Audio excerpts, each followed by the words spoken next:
Hello, everyone. If you're joining us live, thank you for joining us live. If you are watching the rerun, thank you for watching the rerun. For those who don't know me, my name is James Weeks. I am the author of the best-selling book, Meditations Across the King's River, African-Inspired Wisdom for Life's Journey. I help people with strategies for emotional wellness, spiritual wellness, and financial wellness. To learn more about me, visit acrossthekingsriver.com to learn more about my different offerings as well as how to get this best-selling book. Um, Today I have a very, very, very special guest with me and a dear friend, Davida Arnold. She's a storyteller, a visionary, mom, entrepreneur, and voodoo practitioner, and she's one of the new voices that I incorporated into the second edition uh, of this book. And before I go into what she shares in my book, I just want to give her a chance to say hello to us and hello to those who are joining us. Hi, everyone. First of all, Alafia, Baba James Weeks. And hello, everyone who is here, wherever you are and at whatever time that you are here. My name is Davida Elizabeth Arnold, and I am a marketer, a hoodoo, and a mother who happens to be based in South Florida right now. My lineage is out of the magical land of Bogalusa, Louisiana, and also on the maternal side, the Geechee corridors.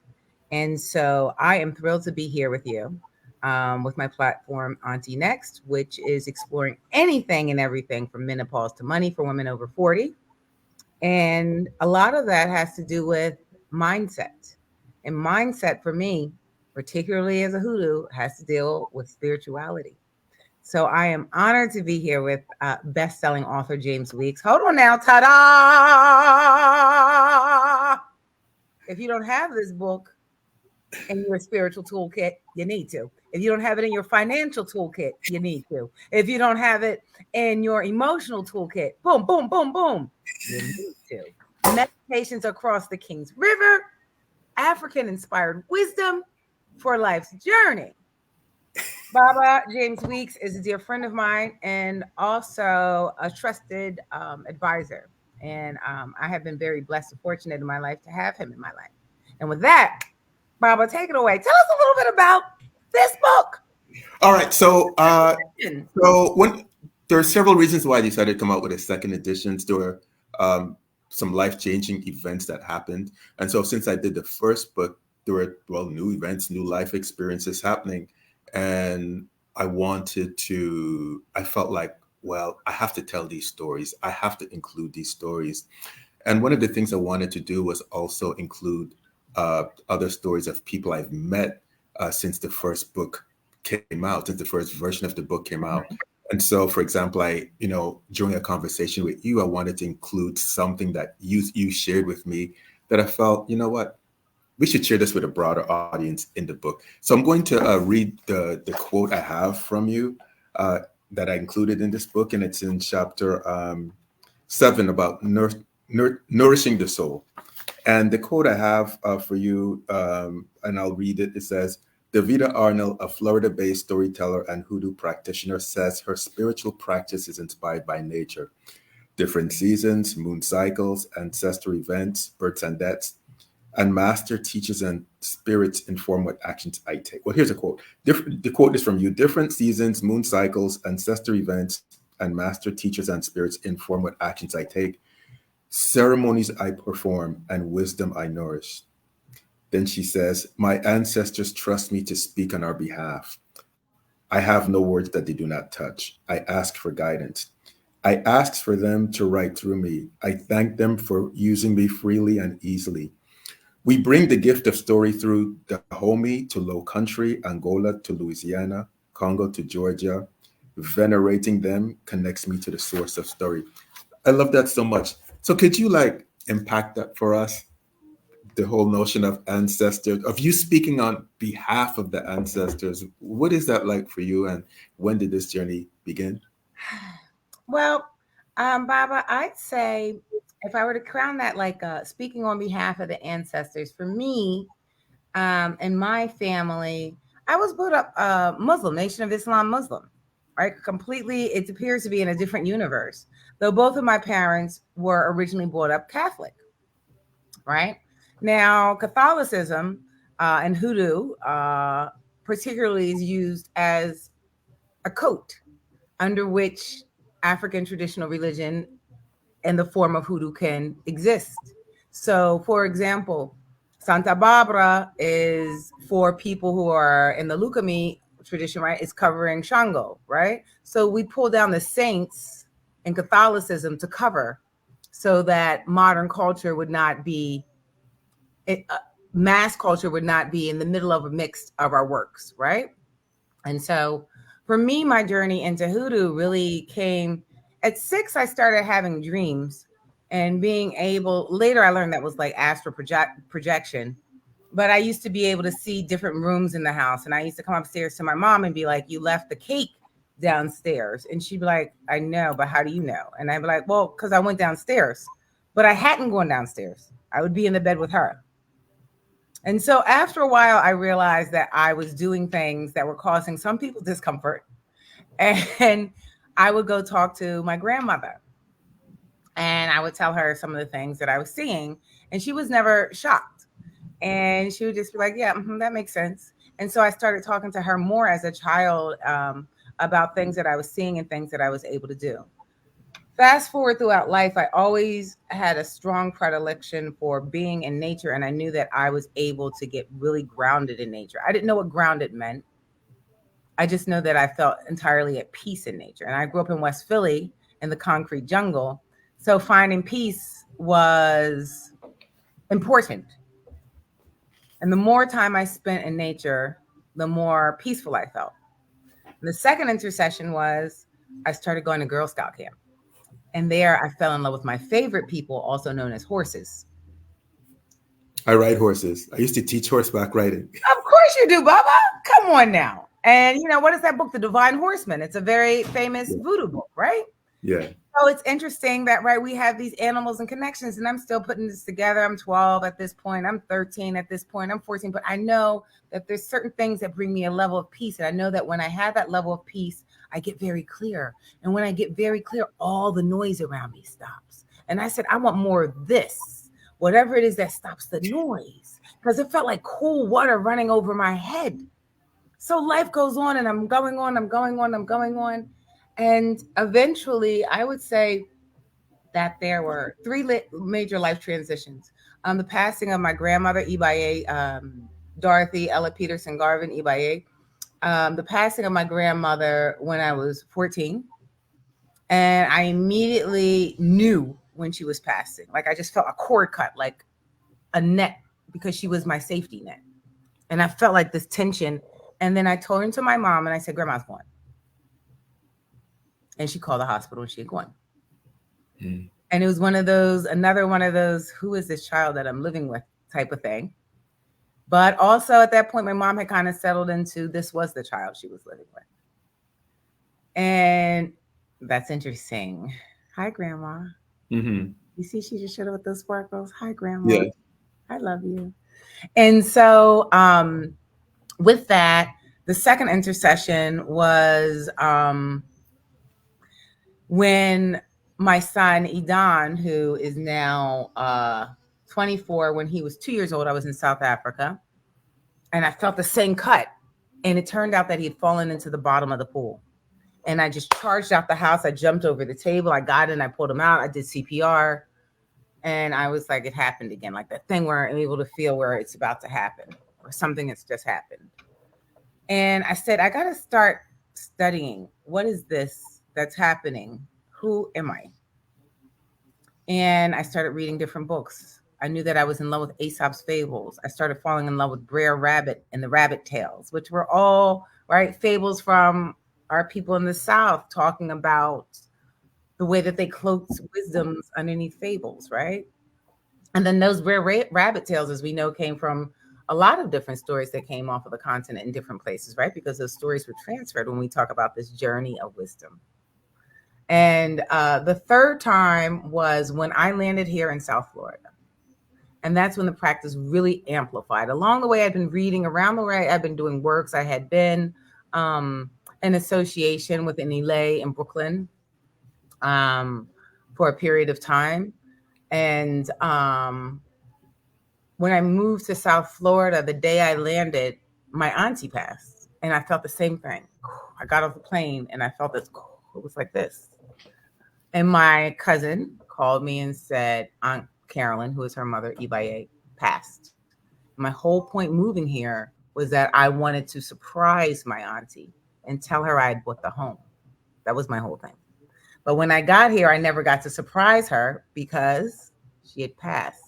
But I knew that there was a reason, and I knew that she was going to be with me, and I knew that I needed her power and I needed her strength. And I just started praying incessantly, incessantly, incessantly. And she has this phrase, Psalm, Philippians 4:13. She said, whenever you need me, just use that one, just use that one. And I was day and night, day and night, day and night. And a flock of birds just came to my house. And they sat on that fence for 7 days. And at the end of that, there were mourning doves, there were mockingbirds, and blue jays, and a couple cardinals. And at the end of that, I was like, okay. And a lot of times in hoodoo, you have what we call your own initiations for things. There's a period where you have to go away. And I felt like that was my initiation. And at that point, I started understanding. I started being comfortable with understanding how things showed up in my body. I started knowing where the sensations were. I started to know when I got a chill here, what that was about. I started to know when I felt cold, what that was about. I started to start trusting when I saw the first glimpse of something, what that was about. And then I started understanding more about how to work with nature. And I started doing a lot of my own works, making teas, making tinctures, going for walks at certain times a day, going to the ocean on certain days of the week. And those were all aligned with different moon cycles. So the more I started intensifying that practice, the more I could hear what they wanted me to do. And the more peace I had. And the more peace I had, the more grounding I had. And the more grounding I had, the happier I was. And I knew that they liked working with me when I was in joy, because nobody wants to work with a hothead. And I knew that being a hothead had been my past because of all of the growing up in West Philly, right? So there was a place of peace. And with that, that's how I started tracking for this path. Well, there's so many things that you said that are so powerful to me. I mean, this whole idea of one, nature and what nature has done for you. The reason why I say that is because, most people know, like, intellectually, that a lot of our traditions come out of nature, but for a lot of people, it doesn't click, it doesn't connect to them that that's what they should be doing then, that we should be spending more time in nature or having more of an intimate, that's what we should be doing. Just last week, someone was asking me, a client was asking me, well, how could he have a deeper relationship with the Orishas? And I wanted to tell him, well, I'm going to tell him, well, are you spending time in nature? So we overlook the most basic, important things that could help us emotionally, spiritually, even financially, because if we're not clear emotionally, we are not going to be clear financially, because we won't take the steps that we could take. And so I love what you're saying so much about peace and clarity and happiness. And peace and clarity and happiness, that's our birthright, And so what happens so often is we let people tell us that that's not so important. Oh, we don't peace. Oh, you don't need peace. Oh, happiness, that's frivolous. Yeah. Joy. Oh, who need, it's like the very things that make this human experience important and worthwhile. Love. We've managed to allow people to talk us out of, and getting rest. We Rest. getting rest. We let the world, rob us of even wanting these things, of finding them desirable. Hello, everybody who's joining us. Michelle, Tim from St. Croix, Virgin Islands, Hi, V. Tavi. I see you. Hello, hello, hello. And James. Hello, hello. Yeah, and so you talk about having the clarity. with the happiness, and which is key. Um, Before we went live, you were talking about something that I know is so important. You were talking about stillness, how to carving out time for ourselves. How do you do this in your own life? And how would you recommend? What would you recommend for others who are having struggle with this? Thank you so much, Baba, for asking me that question. So yeah, we were talking about stillness. Um, I would say that, and Baba, I'd love to hear your thoughts on this, but um, one of my favorite things when I think about my other auntie Marian Ibaye, I would call her. She lives in Nola, and I would talk to her every 2 weeks, and I would call her, and she would always say, "Davida, you behaving yourself, girl."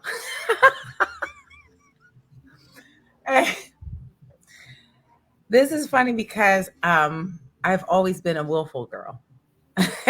I've always been a willful girl. And I would say that in a society that tells us what to do, you must be willful and push back. And I say no to a lot of things. Absolutely not. Not Mhm. going to do it because I must go for my walk in the park.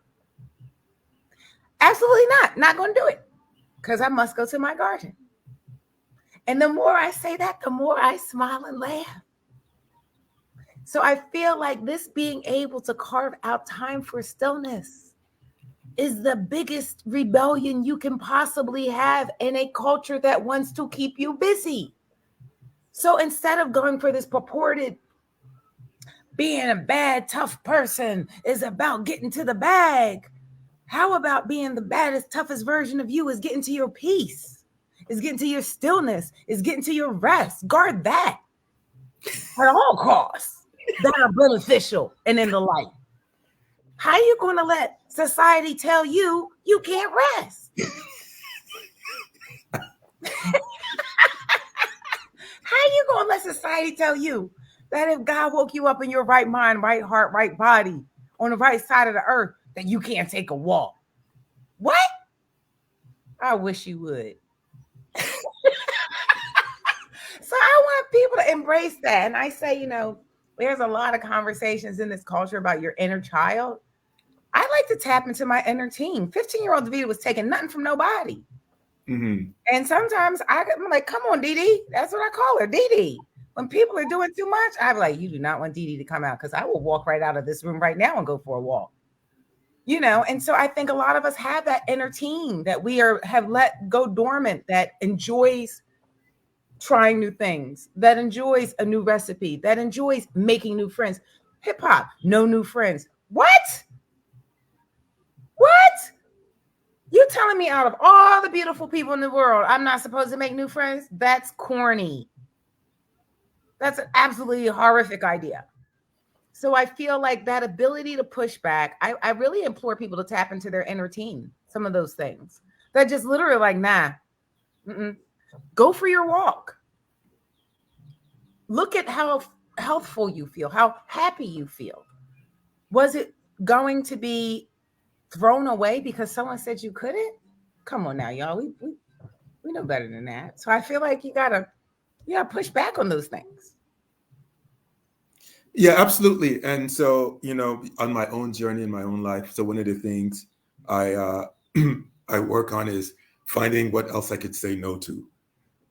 Yeah, like finding as I look at the things in my life, just okay, what do I need to say no to so I could say yes to something else that has greater value or that will bring, as you said, greater peace of mind or that will help me advance even financially.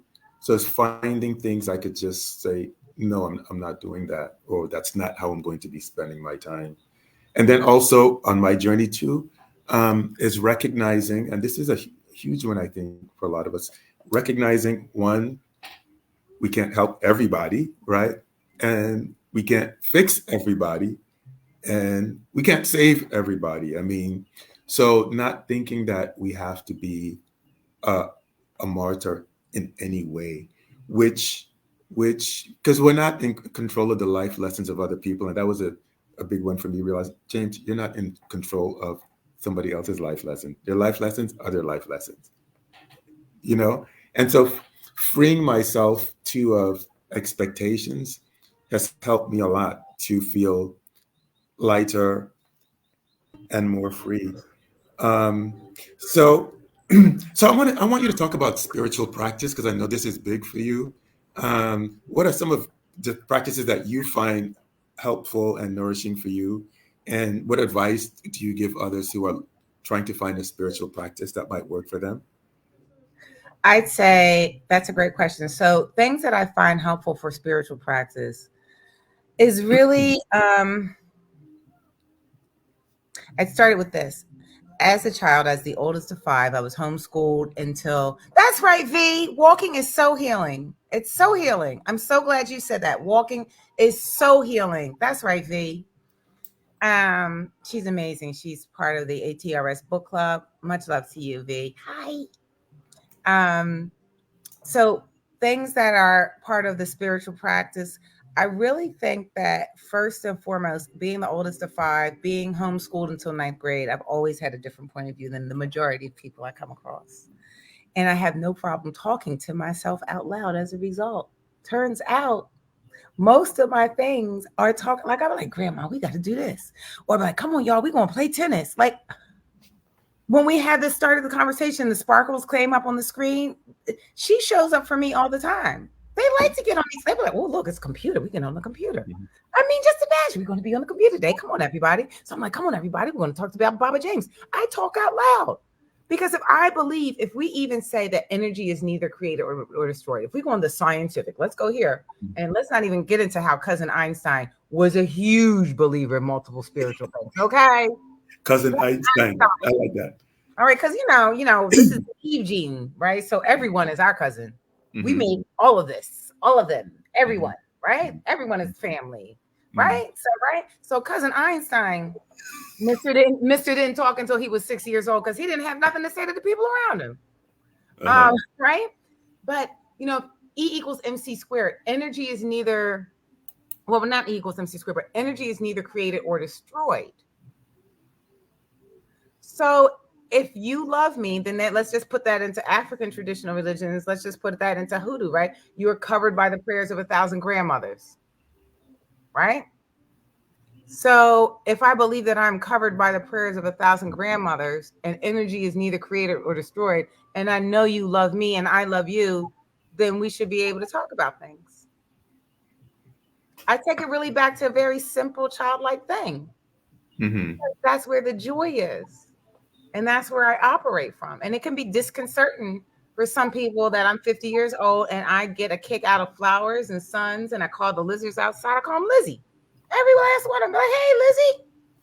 Some people are like, come on, is she talking to the lizards? Then you're not my person. I personally think that Lizzie is having a great time and I like to talk to Lizzie.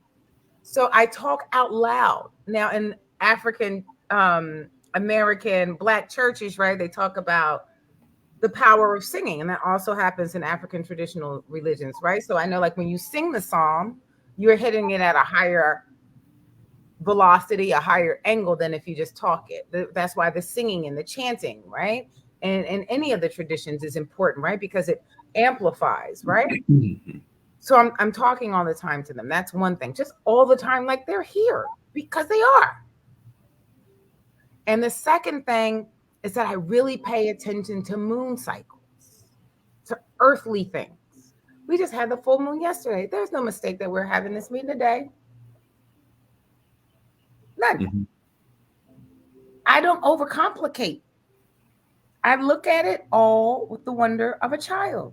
And I don't ask a lot of questions about it. I just feel it. If I sit with it and I walk with it and I pray on it and it says yes, then I do it. I ain't going to think too much about it. Well, I love it so much because that's what holds people back. I find it's just like thinking about something, then rethinking it, then analyzing it, then reanalyzing it, then think about it some more, then think about it again, then they need another opinion, and then a third opinion, and then after all that, Opinions, Baba. What do you find about the opinion leaders, right? It's a negation of the information was right there. and then they still don't do anything. It's just They call it negation. Negation something like you want someone to negate your question, so you ask until you get someone to say no. Mm, Negation confirmation. that's that. Okay, never thought about it that way, but it's so. I mean, I think you're so right. If we could get to that state of, you know, and that's how I try to operate too. Is like I feel it. I commit. This is what I'm doing.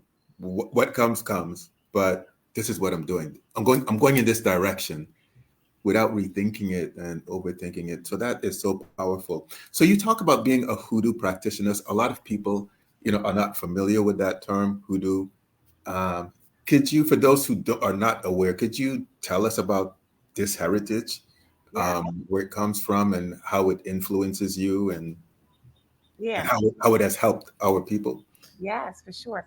So, I always say that kind of like for hoodoo, we always say like voodoo is big cousin or like is cousin, and hoodoo is little cousin, right? Or just other cousin, right? So if we even look at like our these journeys, right? Haiti is here and Louisiana is here. So in other ways, we also say Haiti's big sister, Louisiana is little sister. So when we look at the journeys of people out of the African diaspora to the islands and to this country, um, in each place we took different things and interacted in different ways. By the time you got out of, say, for example, I did my African ancestry testing, and on the maternal side is Mandinka, surprise, and surprise, according to what they have then. Okay, we'll just leave that there. That's a whole nother discussion. But hoodoo is the amalgamation. It is basically the roux, right? And if you know anything about Louisiana food, roux is very simple, and you use it as the base for any major stew dish, jambalaya, gumbo that you're making. It is salt, it's water, it's meat, and flour and spices, right? Five things. And you mix those together in your own combination, and that serves as the base of the stock of whatever it is that you're making, whether it's a gumbo, a jambalaya, a crab, da da da. Hoodoo is basically the roux combining and pulling, because we pulled and had gone on so many journeys at that point. So we're pulling in some things from Catholicism to help cover for certain prayers and intercessions, because a lot of people in Louisiana were quote unquote Catholics, right? Then you're pulling in things from sometimes quote unquote indigenous Native American practices, because we had relationships, we had been in community with them. So we learned some things from them, protection. If we even look at the Lakota, for example, the Lakota helped form the code World War II for the transmissions, so that coding wouldn't get cracked when they were being transmitted to the Allies. It was the Lakota. It is their wisdom that made the coding for the Allies, for the America during World War II, right? So imagine being part of the African diaspora and being in contact with those people. So we pull in some wisdom from there. The natural purposes of looking at what are the herbs that are available in our regions, the herbs that are going to be in low country and Gullah and Geechee Islands and Florida and Georgia and Tennessee are going to be different than the herbs that are going to be available in Barbados. So by the time you get to low country, by the time you get to Geechee Gullah, by the time you get to Louisiana, we're looking at the herbs, the plants, the fauna, the tools and the practices that we have brought over, transformed, mitigated, and transmuted because of where we are now. And we use those in different ways. So say, for example, for protection, right? A very simple one. One of the things is, I did it last night. One of the simple things is cleaning your floors with cinnamon water, cinnamon and clove water. Now, that would be very different than it would be in Africa, in Benin. But here, where we were, those were things that were accessible. So we worked with those in order to do the work. So hoodoo is basically the roux and the stew that happens to be in this part of the world. and we use what we have, and it transmutes and it transforms, just like language. It moves, it's very fluid. There is not a lot of time a high priest or someone who chants you in. A lot of times we have to do our own types of initiations. If you look at the story of hoodoo, there's a very famous woman, I forget her name right now. She sat in a room for 7 days with candles, and then she came out, she's like, I'm done. Zora Neale Hurston, for example, right, is another example, right?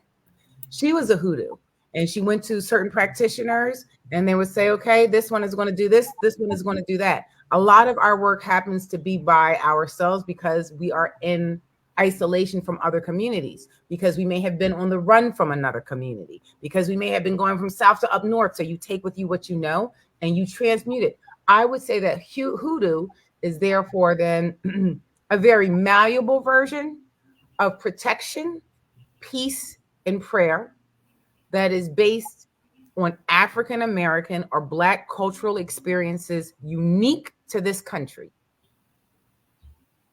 Well, I love that, especially the unique to this country. Could you tell us how it has transformed your life or changed your life?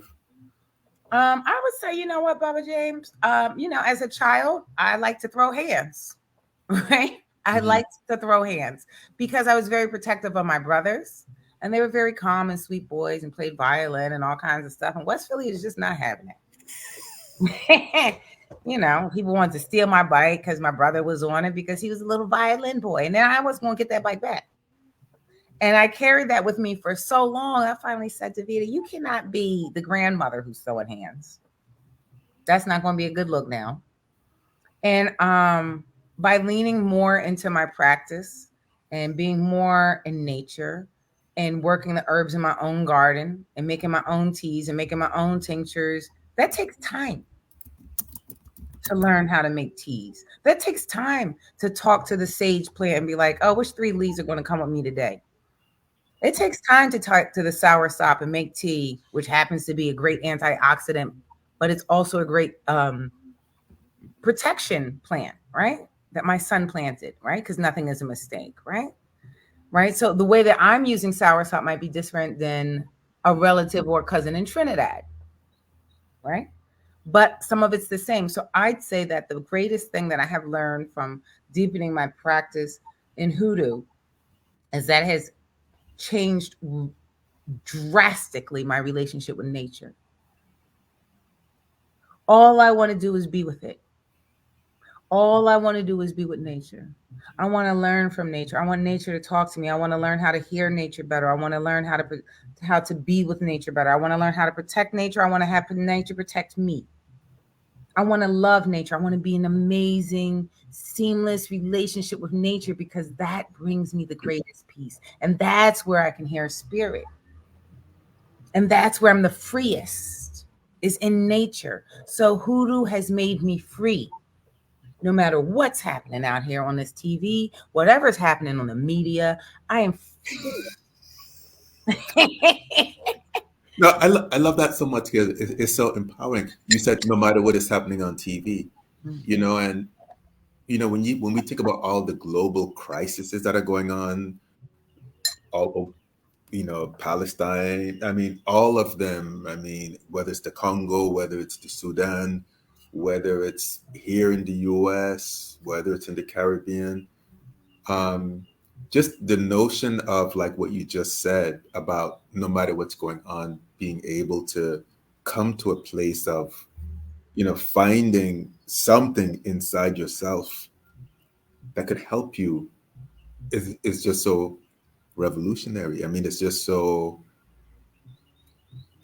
like, but it's essential for our wellness, to be able to go to places where we don't feel so hopeless, where we feel like, okay, our life has meaning, where we feel that, you know, we could give love and accept love. And not only that, but where we feel we can have an impact, that we could impact someone's life, I mean, so just getting back to a place of more power is just so important. I love what you said so much. Thank you, Baba. And even if we talk about that, Baba, on TV, right? Yes. And I push back on this. I would love to hear your thoughts on this. I would really, there is a lot of chatter, content, media, and consumption Right. around Black bodies and trauma. Everyone's talking about, oh boy, the trauma in your genes and the trauma, and here I am rolling in my trauma. I'm like, do you think that all they left us was trauma? So no, I'm glad you bring this up because just today Hello, Jerome. yeah, hello Jerome, hello everybody, hello V, and we welcome any kind of questions, from you all, any questions you have. I'm really enjoying this conversation. So just today I received an email from a dear friend, a client, and she was telling me about, she's struggling with shame for then there's a lot of different reasons why she was sending me an email while she had shames. And then she went back into her ancestry. I mean, she's half white, half black, and then she was talking about all the Got two of people. those. Right. Yeah. She was talking about all the people who got slaughtered along the way and their trauma. But going back to what you said, so I'm going to go back to her and I'm going to ask her this question. I mean, does she not think that some of her ancestors had love and fell in love and might have experienced joy and happiness and might have made contributions to science and the arts and poetry or created music? Is all that, like going back to what you said, is all that we have from our past trauma and not love and not joy and not dance and not art and not spirit and not contribution and not power? How could it all be possibly all be trauma? And why should we accept that as a narrative that's all we could expect to get? You know, it doesn't. Media programming. I worked in media for 25 years. It's called media programming.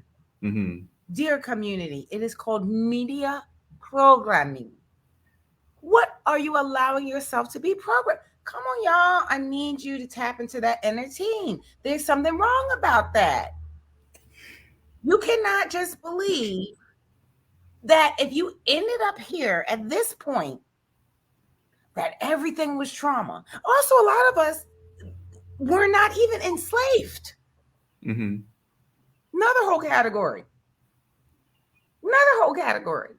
I do a lot of genealogy work. There are several workshops that I've been to recently in ATRS, but not everyone was enslaved. I know for a fact. Jeez, man. You know, and even when I think about like the Arnold side out of Louisiana, and that side was not enslaved. This is where we get the very willful Davida. There's a lot when you look at people that came from Haiti to Louisiana. In fact, in the case of even Teacher Trowell over in Boku Hoodoo that went to Philadelphia, there is a triangle where there was not enslavement. You cannot believe everything that is on TV because it's on TV. It is on TV, number one. Hello, I work in marketing to sell things. How does marketing work? It's fixing a fake problem 9 times out of 10. When it's going good, it's fixing a real issue. But when it's going global, a lot of times, not always, because we're going global right now and we're going global good. But a lot of times it's to sell solutions to things that don't even have issues. Body image, buy this, you'll feel better. Sadness, buy that, you'll feel better. Anger, buy this, you'll feel better. Hands too big, buy these gloves that make them look small. What? I mean, who decided my hands are too big? What? So they sell these things that program people to believe that they have issues. When a large part around shame, and I would say this, is false. If you really believe that you're in God's image, and in that Japanese way, the cracks are where the lights come in, then perhaps embracing and sharing your journey around the cracks and the light that has been let in is your freedom. Because if you carry the shame, You will never ever let your own light in. And then you'll have to buy something to fix something that was never a problem in the first place, which means that it won't be fixed and you'll just be in a spinning cycle of buying things. Welcome to marketing. Come back for my TED Talk next week. Right. And the other thing, if you know, if no one can get in, well then how could we get out? And when I say that, what I mean is that if we could never be vulnerable enough to give ourselves the chance to experience love, how could we get out? How could we be free? So I like to say that, well, if no one can get in, well, how are we going to get out? How could we be our best selves if we become so closed off to everything, and we're so fearful, so insecure, we can't be ourselves, what if someone tries to get us, all of this thing. Well, how are we supposed to evolve or ascend? I'm going to respond to V is asking me a question. I want to respond to a question, then I want to ask you some other questions, Mhm. Davida. So V is asking me what led me to IFA. So V, I talk about this extensively in both versions of my book, Meditations Across the King's River. It was a journey. It was a crisis with my son many years ago, back in 2002, that led me down this path. And, my son was going through a rough time. And when I went to see a diviner from Nigeria, a healer, a Babalawo, said, "Oh, but James, this is what you're supposed to be doing." And then I began to look at my son as a messenger, right? And so that's what led me to this. But beyond that, it's just the call of my ancestors. I feel that people who are called to these traditions are being led by ancestors, and it has to do with healing. It has to do with it's a mission from the ancestors to help more of us find healing and purpose, and to empower others, and to alleviate, the pain of others, or as Davida would phrase it too, finding ways to bring more joy. I mean, come on, into the world. And so I like to provide inspiration because inspiration is so needed. And lately I've been thinking, I've used this term like I'm I'm going to be a disciple of inspiration and intuition. So I believe we all should be disciples of inspiration and intuition. And while we're at it, a disciple of more love and joy into our lives too. Um, so David, I want to ask you this question. So before we got live, you were talking about, we talked so far about nature, the hoodoo tradition, storytelling. You were talking about technology and um, AI. AI.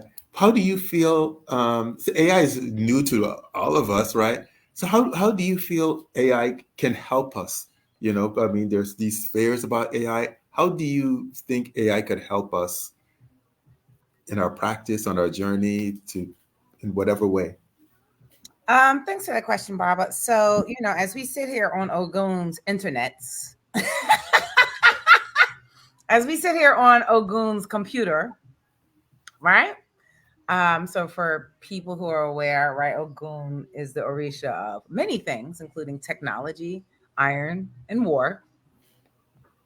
But as we sit here, I know people like to say Beyonce's internets, but I like to say Ogun's internets. So as we sit here on that, we have to look at what could be. Imagine y'all, your grandmother. Let's not even do great great grandmother. Imagine your grandmother wanting to tell a story about her life with this tool when she was 16. What could she have left us? What more would we know about her? What more would we have known about her mother? What more would we have known about her? Right. And so, again, culture wants to wrap everything in fear. And I always like to just say no to culture first. I'm going to think about what would my grandma, Ibaye, what would she have done with this? I bet you there'd be a library because she's the one who instilled in me my love of writing and reading because that's what she wanted to be. But because life was what it was, she was a housekeeper. Then she was a police officer. Then she was a notary and sometimes a housekeeper again, right? Because that's what life was then. But she instilled in me the love of writing and reading. So when I think about I think there are three things to think about. The initial level of fear, let's just take it off first. And now think about, what would your grandmother have done if she had AI? Man, that photo album would have been lit. What? It would have been lit. There would have been, you know how like some people, there would have been whole plays done for the children when they came over. Right? Thank you. Of its creators and users. So again, thank you. Where do you want to use it? How do you want to use it? In a way that's going to help prosper, progress, and protect all the mediums in the light present and your lineage. How are you going to do it? Let's not hear how they going to do it. Let's not even give they no room. How are you going to use it? Focus on that. Minding your business is going to be taking you a long time because your business is your work. How about that? Oh my goodness! Everyone crying and weeping and crying. You're just giving fear. Why all the weeping and crying all the time? Just always the weeping and the crying. This is so ridiculous. Foolishness, right? So dramatic. So think about how you want to use it. What do you want to do with it? Then do that and become a master in your lane for creating your things with AI. The second thing is, of course, there are some challenges. All right, we got Cousin Drake out here making songs using Cousin Snoop Dogg's voice as a diss back to Cousin Kendrick. Woo, kerfuffle, kerfuffle. Woo, kerfuffle, kerfuffle. First time it was done. Allegedly, Cousin Drake got himself a I think it was a 9-0 deal off of that. I ain't mad at you, Cousin Drake. He got a child he got to take care of. He got a mama. But so when you think about this, there's a lot of things where you can have misrepresentation of faces, police. You know, there's been multiple instances where the wrong information was given, So again, if we look at this gap in between what is perceived reality and what we know to be true, AI is going to help make that muddy if you're muddy, which is why you need to get still. You need to get yourself to nature. You need to establish some sort of consistent spiritual practice. So you'll be able to have discernment. So you'll be able to see what you need to see, hear what you need to hear, and say what you need to say. But if you're spinning out here without any center, if you're moving at the speed that society tells you to move at, which is way too fast to pay attention, and if you can't pay attention, it's going to cost you your intention. Don't get me on my bars. Don't get me on my bars. But you know, so right. Oh gosh. You know, so that's the thing. Use it from your heart to do what you want. Become a master in your lane, right? Second, be aware. But you're going to have to get still to do that. And the third thing I would think that's very important now more than ever, as we look at what I would say is, you know, a very interesting spiritual battle going on out here, is how are you going to get back? Because if you become a master in your lane and you boss up on AI, but you did not tell Meemaw nothing, that's corny, because gatekeeping is corny. Being stingy is corny. And that's not what it's about no more. So if you were able to learn something about how people can tell stories better with AI, because that's in your heart, then maybe if you don't have a Meemaw and Paw in your life, which I don't anymore, they're E by A, then maybe it's my job to go to the old folks home so that they can tell stories. They love learning. They're always interested in what's happening. They want someone to remember them. Help them use AI to tell a story. Help them use AI so they can tell the story of their life. Help them leave something that they might not be able to leave unless you help them. Do something with what you learn. Don't be stingy. That is how you keep yourself on the right side of joy. So I think that there are a lot of benefits if you're coming from your heart and it's light. Now, if you're coming from your heart and it's dark, that's not what talking about when nobody want that. And so, Baba, what do you think? Given, if we think about, even let's say in your practice, let's talk about a little about technology and how your practice aligns with technology, and then maybe perhaps how you see AI. Right. Well, no, what you said is so important because you just, I mean, with what you just said. So um, this is why I hope that your podcast blows up more because you have such wisdom. Honestly, you do. Baba, You know, hear and that. so like what you did is you've just like reframed the whole AI. You turned it on its head. But how would grandmother use it? Because we know our grandmother wouldn't use it in some destructive, perverse ways. So I mean, just how you frame things is so helpful to us. Like, well, how would our grandmothers use AI? What would they do with it? And just by framing it that way, it gives, I feel, gives just more of us permission to think about it in that way. Like, well, how could this benefit us? And so when we talk of technology, we think of technology, our community tends to forget that even our spiritual traditions, which I talk about in the book, like the whole notion of the binary code, the evolution of the binary code that we use in computer technology, well, it comes out of, can be traced all the way back to our spiritual traditions. So then saying that to say, well, then why shouldn't we be embracing technology? Why shouldn't we be masters of technology? Why shouldn't we be, you know, encouraging technology to improve our lives and to make our our world better? And that's the challenge for us is, like as you said, using it for our healing, our benefit, the upliftment. So that's so powerful. And I mean, yeah, so you've definitely motivated me to want to go deeper into it. But it's crucial, or else we get left behind, and that's what happens. That's why I started my nonprofit foundation, the Across the Kings River Foundation, to encourage people to promote science, technology, engineering, math, as well as financial literacy. So we're almost at the hour mark. Davida, I know you have. How could people learn more about what you're up to, podcast, things that you're doing? Where can they go to hear more of your voice and how you see the world and how you can help empower them?